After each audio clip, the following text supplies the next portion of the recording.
नमस्कार साथियों, स्वागत है आप सभी का हमारे खुराना क्लासेस एप्लीकेशन पर। और आज आप सभी के लिए जो मॉडल पेपर बताया जाएगा, जो गेस्ट पेपर आपको बताया जाएगा, वो है बच्चे और बचपन का। इस प्रश्न पत्र में आपको पास होने के लिए 28 अंकों की आवश्यकता होगी पास होने के लिए, और समय आपको 3 घंटे का मिलेगा साथियों। जितने भी विद्यार्थी अगर इस वीडियोज़ को देख रहे हैं, आप लोग निश्चिंत रहिए। बिल्कुल प्रश्न आपके इस मॉडल पेपर से, यानी इस गेस्ट पेपर से सीधे ही फंसेंगे। मैं आपको आंसर भी बता रहा हूँ इनके। तो जितने भी विद्यार्थी अभी फ़िलहाल में वीडियो देख रहे हैं, वो चैनल को सब्सक्राइब करें और प्ले स्टोर पर जाएंगे। अपना पूरा कोर्स 10 जो हमारे पेपर होते हैं फर्स्ट ईयर में, उन 10 पेपरों के आपके प्रत्येक पेपर के 3 मॉडल पेपर आपको मिलेंगे। टोटली 30 गेस्ट पेपर हैं और इनसे बाहर आपके क्वेश्चन नहीं जाएंगे। और मैं गारंटी के साथ कहता हूँ, आपकी 70-80% से कम नहीं बनेगी। ठीक है, 70 से कम नहीं बनेगी, ऊपर ही ऊपर बनेगी आपकी। इतने क्वेश्चन आपको मिलेंगे एग्ज़ाम पेपर के अंदर डायरेक्टली, क्योंकि मैं लगातार 6 वर्षों से आपके लिए इसी प्रयास को लगातार करता रहा हूँ और हर वर्ष हमारे राजस्थान में टॉपर रहते हैं। BSTC फर्स्ट ईयर में साथियों हमारे टॉपर रहे हैं 94%। देवकी अग्रवाल भरतपुर से हैं। मैंने टेलीग्राम पर आप लोगों के लिए बहुत सारे प्रूफ भी दिखाए हैं जिनकी परसेंटेज 80%, 85+ है। ठीक है, तो जितने भी विद्यार्थी हैं फर्स्ट ईयर के, वो सभी अपना कोर्स ज्वाइन कर ले, सबके सब टोटल, और जिसका प्राइस है मात्र 129 रुपये। दोस्तों आपकी 700-800 रुपये की तो सीरीज़ ही आती है, आप समझिएगा। और मैं आपसे मात्र 129 रुपये ले रहा हूँ और पूरी गारंटी ले रहा हूँ।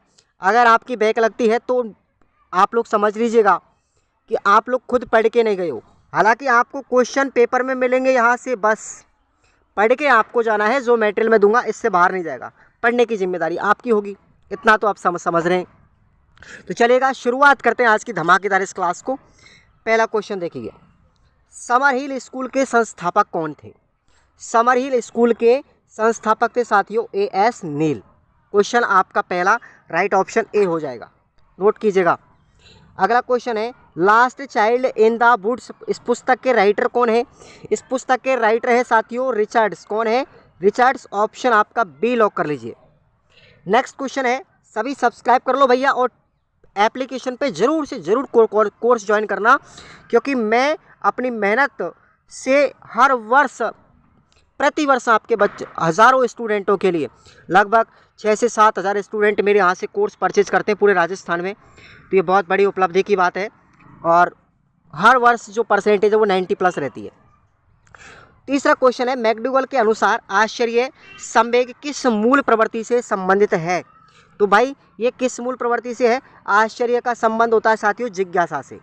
ठीक है, और ध्यान रखना, विलियम मैकडूगल ने 14 संवेग और 14 ही मूल प्रवृत्तियों के बारे में बताया था। ठीक है, और ध्यान रखना, आपको अगर पलायन की बात करें तो पलायन जो संवेग है इसका संबंध होगा भय से। किससे होगा? भय से होता है, ध्यान रखना।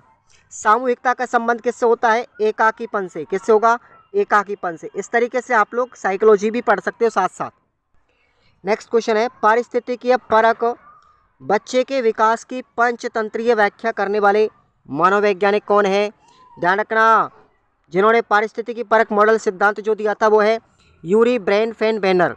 ध्यान रखना, और उन्होंने 5 मॉडल दिए, 5 तंत्र बताए थे, 5 सिस्टमों की बात की थी।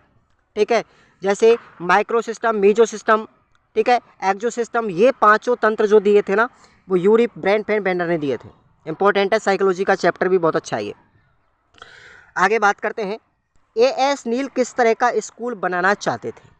A.S. नील किस तरह का स्कूल बनाना चाहते थे?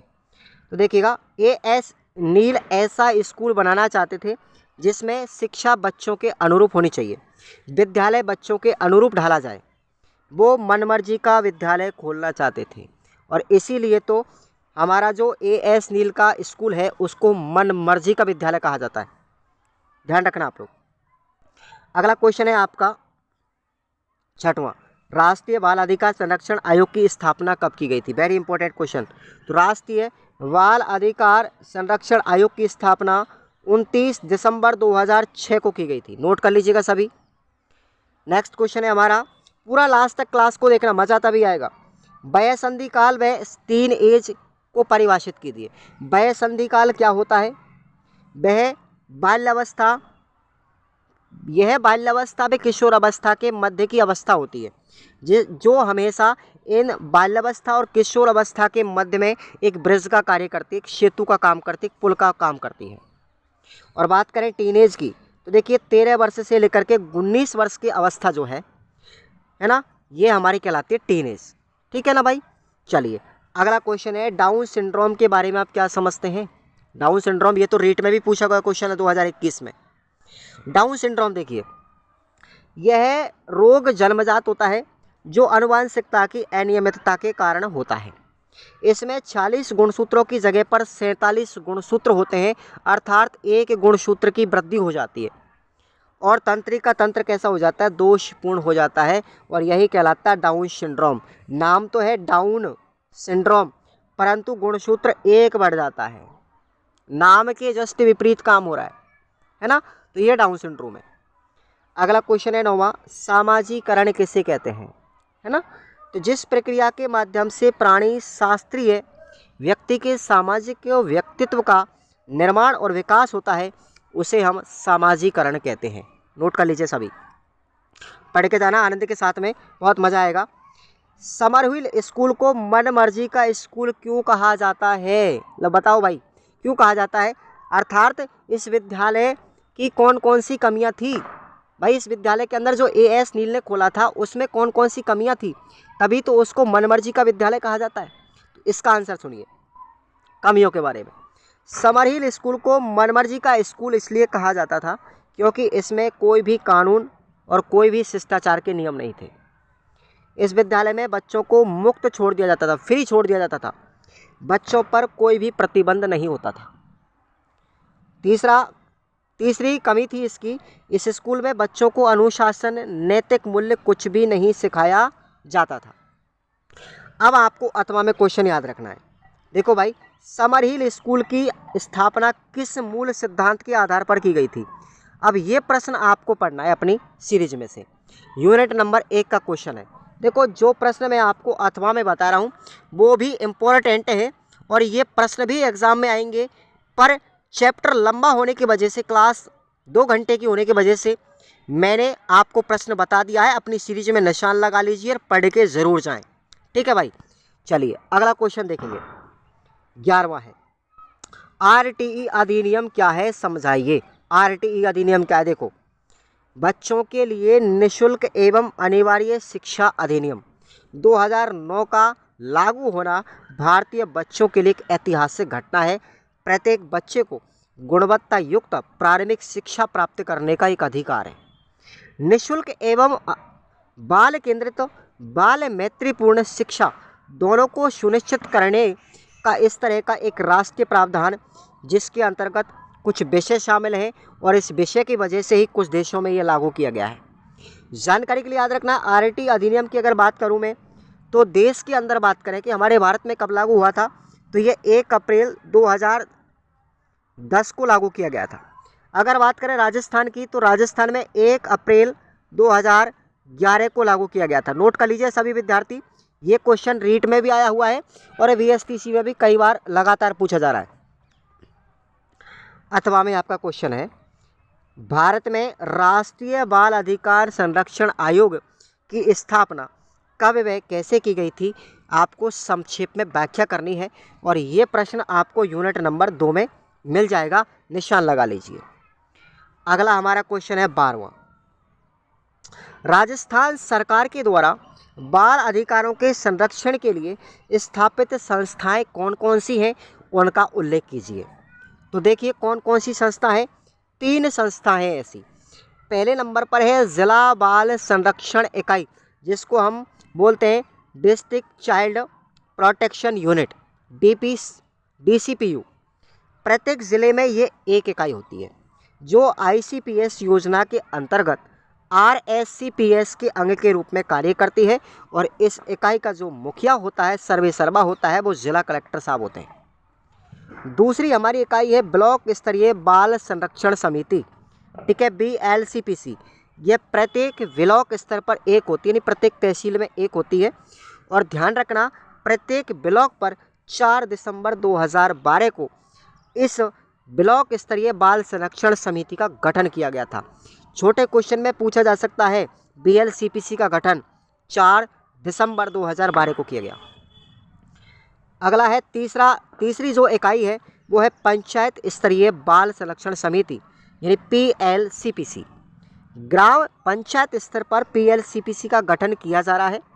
यह समिति बच्चों की सुरक्षा, शिक्षा व उत्तम स्वास्थ्य के लिए कार्य करती है, जिसका संबंध किससे है? आंगनवाड़ी से है, ध्यान रखना। अथवा में हमारा क्वेश्चन है बाल कल्याण समिति के कार्य और बाल कल्याण समिति का गठन, इसका उल्लेख आपको पढ़ना है। ये प्रश्न यूनिट नंबर 2 में मिलेगा, ध्यान रखें आप लोग। अगला हमारा है 13वां क्वेश्चन देखेंगे। सब्सक्राइब कर लो और वीडियो को लाइक कर दो, पैसा लग जाए मेरी गारंटी एक भी। हाँ भाई, बात करते हैं किशोर अवस्था की विशेषताओं। किशोर अवस्था की विशेषताएं कौन कौन सी है? तो यह बाल विकास की एक महत्वपूर्ण अवस्था है। यह अवस्था 12 वर्ष से लेकर के 20 वर्ष के मध्य मानी जाती है। यह अवस्था बाल्यावस्था की अंतिम अवस्था यानी बाल्यावस्था के बाद में आती है। इस अवस्था में बालक क्या करता है? अमूर्त चिंतन करने लगता है और दिवा स्वप्न का शिकार हो जाता है। दिवा स्वप्न, नाइट में सपने देखता है, रात में बुरे बुरे सपने देखता है ना। इस अवस्था में शारीरिक विकास तेज होता है और गौण लैंगिक लक्षण भी प्रकट होने लगते हैं। स्त्री में, लड़की में गौण लैंगिक लक्षण अलग प्रकट होते हैं, लड़कों में अलग प्रकट होते हैं। अब आपको एक इम्पोर्टेंट पॉइंट याद रखना है, किस अवस्था को किशोरों तथा झंझावतों की अवस्था कहते हैं? तो वो साथियों किशोर अवस्था है। किशोर अवस्था को झंझावत और तूफानों की अवस्था जो कहा है वो कहा है स्टेनली हॉल ने। स्टेनली हॉल साहब ने कहा है किशोर अवस्था को तूफानों और झंझावतों की अवस्था। अथवा में आपका क्वेश्चन है आपको शेष अवस्था की विशेषताएं और पढ़ के जानी है ना। तो ये आपका यूनिट नंबर 3 में मिलेगा। अगला क्वेश्चन है परिपक्वता से क्या तात्पर्य है? परिभाषा दीजिए। यानी परिपक्वता किसे कहते हैं? परिपक्वता का मतलब क्या है? तो बाल विकास के क्षेत्र में सबसे पहले अर्नोल्ड गैसेल साहब ने परिपक्वता शब्द का प्रयोग किया था, ध्यान रखना। गैसल ने परिपक्वता के अर्थ को स्पष्ट करते हुए कहा है कि परिपक्वता शरीर की आंतरिक अवस्था के कारण उत्पन्न स्नायु व मांसपेशियों की प्रौढ़ता व दृढ़ता होती है, जिस पर बाह्य वातावरण का प्रभाव नहीं पड़ता। गैसल साहब का एक विचार भी था कि विकास की निश्चित अवस्थाओं में कुछ निश्चित स्नायुविक और मांसपेशियों में परिवर्तन होता है। तो नोट क्या निकल के आया? सबसे पहले परिपक्वता शब्द किसने दिया? ऑब्जेक्टिव में याद रखना, अर्नोल्ड गैसेल ने दिया। नेक्स्ट हमारा क्वेश्चन है वृद्धि को परिभाषित कीजिए। ठीक है, वृद्धि को परिभाषित करते हुए गामक विकास की विशेषताएं लिखो। गामक विकास की क्या क्या विशेषताएं होती हैं ये आप लोगों को बताना है साथियों। याद कर लीजिएगा सभी प्रश्न।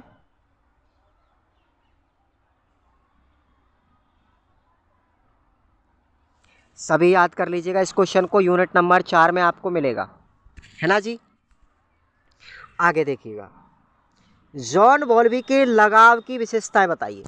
जॉन बॉल्बी के लगाव की सिद्धांत जो है इसकी क्या क्या विशेषताएं हैं? मोस्ट क्वेश्चन है जॉन बॉल्बी का, एग्जाम में 101% आएगा इस बार, है ना भाई। तो देखिएगा इसके सिद्धांत की विशेषताएं, पहली है सुरक्षित लगाव। जब बच्चे के साथ संरक्षक मौजूद होता है तो वह स्वयं को सुरक्षित महसूस करता है। कैसा करता है? सुरक्षित है। बच्चे जब किसी माँ बाप की या किसी संरक्षक की गोदी में होते हैं तो बिल्कुल अपने आप को सेफ जोन में समझते हैं। मध्यस्थ और उभयमुखी लगाव। ठीक है, उभयमुखी लगाव वाले बालक उस समय व्याकुल हो जाते हैं जब उन्हें संरक्षक से दूर किया जाता है। और तीसरी विशेषता है उपेक्षित लगाव। इस प्रकार के बालक अपने संरक्षक से दूर रहना चाहते हैं, उनको किसी के भी आश्रित होने की आवश्यकता नहीं है। अगला क्वेश्चन है आपका आत्म प्रत्यय को परिभाषित करने वाले कारकों के नाम लिखो। तो ये प्रश्न आपको यूनिट नंबर 5 में मिलेगा, नोट कर लीजिएगा सभी। 16वां क्वेश्चन देखेंगे, बालक के सामाजिकरण की व्यक्तित्व विकास में क्या भूमिका है?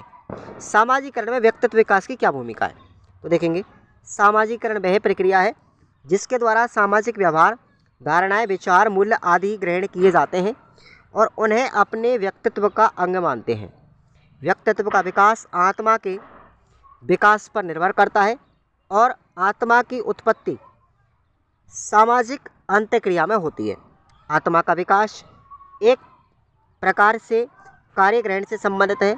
आत्म प्रेरणाओं व अभिवृत्तियों को अंतर्विष्ट किया जाता है या करता है, इसी से आत्मा का स्वरूप बनता है। किम्बल यंग का एक मत है, इनका कथन है कि आत्मा की उत्पत्ति सामाजिक क्षेत्र में क्रिया के द्वारा होती है और ये सब क्रियाएं सामाजिकरण की प्रक्रिया के अंतर्गत होती है। इस प्रकार व्यक्तित्व का विकास सामाजिकरण पर आधारित है। याद रख लेना दोस्तों। नेक्स्ट हमारा क्वेश्चन है, बालक के सामाजिकरण करने में परिवार और सोशल मीडिया, ठीक है, मोबाइल, टेलीविज़न, इनकी क्या भूमिका है? इनका आपको उल्लेख याद रखना है। ये आपका प्रश्न 6 मिलेगा, यूनिट नंबर 6 में। अगला क्वेश्चन है 17वां नंबर का, साक्षात्कार को अन्य उपकरणों की तुलना में श्रेष्ठ क्यों कहा जाता है? अर्थात आपको साक्षात्कार की विशेषताएं बतानी है। तो देखिएगा आंसर इसका, साक्षात्कार उन व्यक्तियों के लिए गोपनीय सूचना प्राप्ति का साधन है जिन्हें वह लिखना चाहता है। दूसरी विशेषता है, साक्षात्कारकर्ता अपने अनुसंधान का उद्देश्य प्रत्यक्षतः स्पष्ट कर सकता है। आज व्यक्ति लिखने की अपेक्षा विचार विमर्श को महत्व देता है। साक्षात्कार में इच्छा अनुसार सभी प्रश्नों के उत्तर लिए जा सकते हैं। साक्षात्कार के द्वारा अनुसंधानकर्ता विषय को प्रेरित कर अनुभवों को प्राप्त कर सकता है। और छठवीं विशेषता है कि साक्षात्कारकर्ता पूरक प्रश्नों द्वारा विषय के प्रश्न में के त्रुटिपूर्ण अर्थ का स्पष्टीकरण कर सकता है। अथवा में आपका प्रश्न है, साक्षात्कार के तत्व और प्रक्रिया के चरणों के बारे में आपको याद रखना है। यूनिट नंबर 7 का प्रश्न है, नोट कर लीजिएगा, निशान लगा लीजिए। अब हम आते हैं हमारे निबंधात्मक प्रश्नों पर। 18वां प्रश्न देखिए, बाल साहित्य से क्या तात्पर्य है? वर्तमान में उपलब्ध बाल साहित्य वर्तमान साहित्य के अनुरूप है या नहीं? किन्हीं 2 बाल साहित्यिक पुस्तकों के नाम भी आपको लिखने हैं। तो देखेंगे यहाँ पर बाल साहित्य का अर्थ और उसकी परिभाषा। सबसे पहले, गद्य पद्य की सरल छोटे छोटे वाक्यों में वे रचनाएं जो बालकों के लिए उपयोगी होती है बाल साहित्य माना जाता है। बाल साहित्य में लेखक बालक जैसा अनुभव करता है, रोचक आकर्षक रचना रचता है। इसमें कठिन शब्दावली, व्यंजन गुच्छ, लंबे वाक्य, विस्तृत आकार की रचना आदि होता है। अब बाल साहित्य का परिचय। हिंदी बाल साहित्य की एक समृद्ध परंपरा है। पंचतंत्र, ये विष्णु शर्मा की कहानी है, ध्यान रखना। हितोपदेश, कथा शरत सागर, जातक कथा व अन्य संस्कृत कथा साहित्य की गौरवशाली धरोहर भी हमें बाल साहित्य में मिली है। कविता कहानी बच्चों के बीच सर्वाधिक लोकप्रिय विधा है। अपने संगठनात्मकता के कारण कविताएं उन्हें सहजी कंठस्थ हो जाती हैं। उन्हें कविताएं सबसे ज़्यादा भाती हैं, सबसे अच्छी लगती हैं, जो उनके मन को छू लेती है और जुबान पर चढ़ जाती है। वे कविताएं उन्हें प्रिय लगती हैं जो रोचक और कौतूहलपूर्ण होती हैं। आज के बच्चों का या आज के बालक का एक निजी संसार है। उस संसार में उसके सपनों का कलरव है। उस संसार में उसके अपने व्यक्तित्व और अस्मिता का ज्योतिर्मय छटा भी दिखाई देती है। इसके अतिरिक्त वर्तमान में उपलब्ध बाल साहित्य मुख्यतः विज्ञान की फंतासी कथाओं की कल्पनाओं पर आधारित, जिसमें संवेदनाओं के लिए कोई स्थान नहीं है। ये बच्चों को अधिक यांत्रिक बना रहा है, जिसे बच्चे स्वयं में ही लीन होकर के सामाजिक सहभागिता से दूर होते जा रहे हैं। अब आपको मैं बता दूं 2 बाल साहित्यिक पुस्तकों के नाम। एक का नाम तो है चंपक, दूसरा है बालहंस, नाम याद रखना। उसके बाद है रूपक, है ना। रूपक के बाद चाचा चौधरी। ये सब बाल साहित्यिक पुस्तकों का नाम है। चाचा चौधरी, ये 4 बता दी मैंने, ठीक है ना, याद रख लेना। अब आपका अथवा में प्रश्न है, गिरजू भाई वधेका का जीवन परिचय और उसके कौन कौन से कार्य हैं उल्लेख कीजिएगा। इन्होंने बाल मंदिर की स्थापना की थी, ध्यान रखना, ठीक है ना, बाल मंदिर की स्थापना की। तो इनके जीवन परिचय के बारे में, इनके कार्य को उल्लेख के बारे में याद रखना है। जीजूबाई बधेका को हम मूंछों वाली माँ कहते हैं, ध्यान रखना, मूंछों वाली माँ, मूंछों वाली माँ के नाम से भी इनको जाना जाता है। तो ये आपको पढ़ने हैं। अगला क्वेश्चन हम पढ़ेंगे 19वां। उससे पहले देखिएगा, आप ज़रूर ज्वाइन करना दोस्तों। 129 रुपये का कोर्स आपके लिए कोई बहुत बड़ी धरोहर नहीं है, पर ध्यान रखेंगे आप लोग ज़रूर पढ़ के जाएँ। ज़रूर से ज़रूर कोर्स ज्वाइन करना, क्योंकि ये आप लोगों के लिए रामबाण सिद्ध होगा हर साल की तरह। 129 रुपये में आप लोग है ना, ये मत सोचना कि कोई बहुत बड़ी मैंने प्रॉपर्टी आपके ले ली, पर आपके लिए एक अगर बैक बच जाती है पेपर में तो वो ये समझिए लाख पाई है। प्रश्न 19वां है, असंतुलित पोषण से शारीरिक विकास किस प्रकार से प्रभावित होता है। बच्चे अपेक्षाकृत अधिक सक्रिय होते हैं, अतः वे उनके आहार में पर्याप्त मात्रा में ऊर्जा प्रदान करने वाले पोषक तत्वों का अनिवार्य है। सक्रियता स्तर अधिक होने के कारण उनकी शारीरिक वृद्धि भी तेज गति से होती है, इसलिए बच्चों को पोषक भोजन देना चाहिए। पोषण का बच्चों के विकास पर प्रत्यक्ष प्रभाव दिखाई देता है। उन्हें आहार देना ही पर्याप्त नहीं, अपितु उस आहार में निहित संतुलित पोषक तत्वों का होना भी जरूरी है, जिससे शरीर के लिए अपेक्षित पोषक तत्व उचित मात्रा में उपलब्ध होते हैं। पोषक तत्वों के 5 वर्ग हैं, 5 वर्ग हैं पोषक तत्व, 5 याद रखना, ठीक है। और वैसे तो पोषक तत्व 6 माने जाते हैं, पर अपनी बुक में 5 दे रखे हैं। कार्बोहाइड्रेट, वसा, प्रोटीन, खनिज लवण, विटामिन और एक और है आपका जल। ये 6 पोषक तत्व है। जल भी हमारे पोषक तत्वों की श्रेणी में आता है। साथ ही हमें यह समझना होगा कि भोजन में अपेक्षित पोषक तत्वों की कमी और अधिकता दोनों ही हानिकारक है। एक तो आप लोग कम खा रहे हो तो भी परेशानी है, और ज़्यादा डाइट खाओगे तो भी परेशानी होगी। संतुलित होना चाहिए। इन दोनों स्थितियों में कुपोषण हो जाता है। कुपोषण शब्द क्या है? अब कुपोषण शब्द का मतलब है अल्प पोषण या अति पोषण। आप कम खा रहे हो, आवश्यकता से कम है तो कुपोषण है, आवश्यकता से ज़्यादा खा रहे हो तो भी कुपोषण है। आहार के विभिन्न प्रकार के पोषक तत्वों का अलग अलग कार्य होता है। इनके सही अनुपात में नहीं होने से शरीर स्वस्थ नहीं रहता है, इसलिए पोषक तत्वों का संतुलन जरूरी है। कुपोषण का मुख्य कारण देखिए असंतुलित भोजन है। असंतुलित भोजन के कारण कौन कौन से हैं? या तो गरीबी होगी, अज्ञानता, खाद्य पदार्थों की सीमित उपलब्धता, भोजन संबंधी अनुपयुक्त आदतें, ये हमारे कुपोषण की क्या है कारण। कुपोषण से कई बीमारियां हो जाती हैं, जैसे प्रोटीन की कमी से क्वाइस्क्योर रोग, मैरेस्मस, विटामिनों की कमी से रतौंधी रोग होता है, ए की कमी से बेरी होता है, विटामिन बी की कमी से स्कर्वी रोग होता है, विटामिन सी की कमी से रिकेटस होता है, विटामिन डी की कमी से रक्त अल्पता आती है, आयरन की कमी से, ये सब रोग होते हैं। अतः पोषक व संतुलित आहार लेने से उपयुक्त शारीरिक विकास होता है, इसलिए हमें पोषक तत्वों की तरफ और संतुलित भोजन की तरफ ध्यान देना चाहिए। अगला हमारा प्रश्न है, शारीरिक विकास के महत्व में प्रमुख आधार कौन कौन से हैं? यानी शारीरिक विकास का महत्व और उसके प्रमुख आधार। तो ये प्रश्न आपका यूनिट नंबर 4 में मिलेगा। अगला क्वेश्चन देखिए, व्यक्तित्व विकास के निर्धारित तत्वों के बारे में विस्तार से व्याख्या कीजिए। तो व्यक्तित्व के निर्धारण से तात्पर्य कुछ ऐसे कारकों से होता है जिससे व्यक्तित्व का विकास प्रभावित होता है। मनोवैज्ञानिकों ने कारकों को 2 भागों में विभाजित किया। कुछ कारक तो ऐसे हैं जिनका संबंध व्यक्ति की आनुवंशिकता से है, और कुछ कारक ऐसा है जिनका संबंध हमारे किससे है? पर्यावरण से, यानी वातावरण से है। अब देखिए यहाँ पर मैं विभाजन कर रहा हूँ। यहाँ पर 2 भागों में बांटे गए, आनुवंशिक कारक और पर्यावरण कारक। आनुवंशिक कारक में यानी जैविक कारक में आते हैं हमारे शारीरिक स्ट्रक्चर, अंतःस्रावी ग्रंथियाँ और हमारा तंत्रिका तंत्र। जबकि पर्यावरण कारक में आते हैं हमारे 3, सामाजिक कारक, आर्थिक कारक और सांस्कृतिक कारक। यहाँ पर सामाजिक कारक भी डिवाइड किए गए हैं। माता पिता की भूमिका, परिवार के सदस्यों का संबंध, जन्मक्रम, स्कूल का प्रभाव, आसपास का पड़ोस, वातावरण और सामाजिक सांस्कृतिक। और सांस्कृतिक कारक है हमारे रहन सहन, रीति रिवाज, वेशभूषा और परंपराएं। ठीक है। मनुष्य एक सामाजिक प्राणी है। मनुष्य के व्यक्तित्व निर्धारण में सामाजिक, आर्थिक, सांस्कृतिक, जैविक ये सब कारक महत्वपूर्ण भूमिका अदा करते हैं, क्योंकि समाज में व्यक्ति जितनी अधिक सामाजिक क्रियाओं में भागीदारी निभाएगा, व्यक्ति का व्यक्तित्व उतना ही अधिक विकसित होगा। अथवा में आपका प्रश्न है, जीन पियाजे के नैतिक सिद्धांत की विवेचना कीजिए। ये प्रश्न आपको रीट में भी है भैया, साइकोलॉजी में। ठीक है, तो ये यूनिट नंबर 5 में मिलेगा क्वेश्चन, जरूर पढ़ के जाएंगे।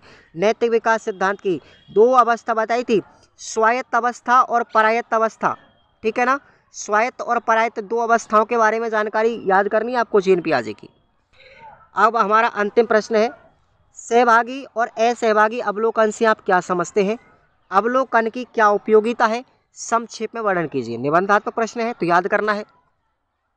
सहभागी अवलोकन, इस विधि में अवलोकनकर्ता विद्यार्थियों की क्रियाओं में स्वयं हाथ बटाता है और समूह का सक्रिय सदस्य बनता है। यहाँ इस तरह अवलोकनकर्ता का क्रियाओं में हाथ बटाने का मुख्य व्यवहारों को स्वाभाविक तरीके से प्रभावित करने से है। उसके बाद है असहभागी अवलोकन। ये क्या होता है? इस प्रकार के अवलोकन में शिक्षक एक अवलोकनकर्ता के समूह में सम्मिलित नहीं होकर उस गतिविधि पर बाहर से दृष्टि रखता है, नज़र रखता है एवं विद्यार्थियों के व्यवहार को बाहर से ही ध्यानपूर्वक देखता रहता है। अवलोकनकर्ता विद्यार्थियों के व्यवहार को विद्यालय के अंदर और बाहर किसी भी जगह पर ध्यान से देखता रहता है। इसके आधार पर हम निष्कर्ष पर पहुंचते हैं। अब देखिए अवलोकन की उपयोगिता। इसमें समस्या का चयन किया जाता है, उसके बाद उस समस्या का बारीकी से अवलोकन करके अध्ययन किया जाता है। दूसरी उपयोगिता है पूर्व निर्धारित उद्देश्य, सुनियोजित अवलोकन और सुव्यवस्थित अभिलेखन से यह विधि बहुत उपयोगी बन जाती है। इसके परिणाम विश्वसनीय और वैध होते हैं। अब आपका देखेंगे अथवा में प्रश्न है, 2 प्रश्न मैं बता रहा हूँ अथवा में। सामाजिकरण का पारिस्थितिकी सिद्धांत क्या है, स्पष्ट कीजिए। यही है साथियों पारिस्थितिकी परक मॉडल सिद्धांत यूरी ब्रैनफेन-बेंडर का। ये पढ़ के जाना है, इसमें 5 तंत्र बताए थे उन्होंने, सिंपल है। उसके बाद है सामाजिकरण की प्रक्रिया का वर्णन करते हुए इस सामाजिकरण को प्रभावित करने वाले कारक कौन कौन से हैं। ये प्रश्न आपका यूनिट नंबर 6, ये दोनों प्रश्न यूनिट नंबर 6 के हैं और जो आपको पढ़ के जाने हैं। आपको ये प्रश्नों में से दोनों में से एक प्रश्न एग्जाम में 101% मिल जाएगा, टेंशन मत लीजिए, नोट कर लो आज। Thank you so much. तो ज़रूर ज्वाइन करना साथियों, खुराना क्लासेस ऐप है, प्ले स्टोर पर मिल जाएगा। आपको अगर ज़्यादा सबूतों की ज़रूरत है कि आप लोगों के बच्चे यहाँ से नहीं पढ़े, तो मैं आपको हज़ारों प्रूफ दे दूंगा। राजस्थान के बच्चों के मार्कशीट चाहिए, रोल नंबर चाहिए, जो कुछ भी चाहिए, फ़ोटो चाहिए, सब कुछ चाहिए, मैं दे दूंगा। पर आप लोग ज्वाइन कर लो बस। किसी भी कॉलेज का मांग सकते हो आप लोग, उसकी टेंशन मेरी है, क्योंकि मैं राजस्थान की प्रत्येक कॉलेज तक पहुँच चुका हूँ अब। ठीक है साथियों, तो आप लोग पिछले रिजल्ट को देखते हुए आप ज़रूर ज्वाइन करें। Thank you so much.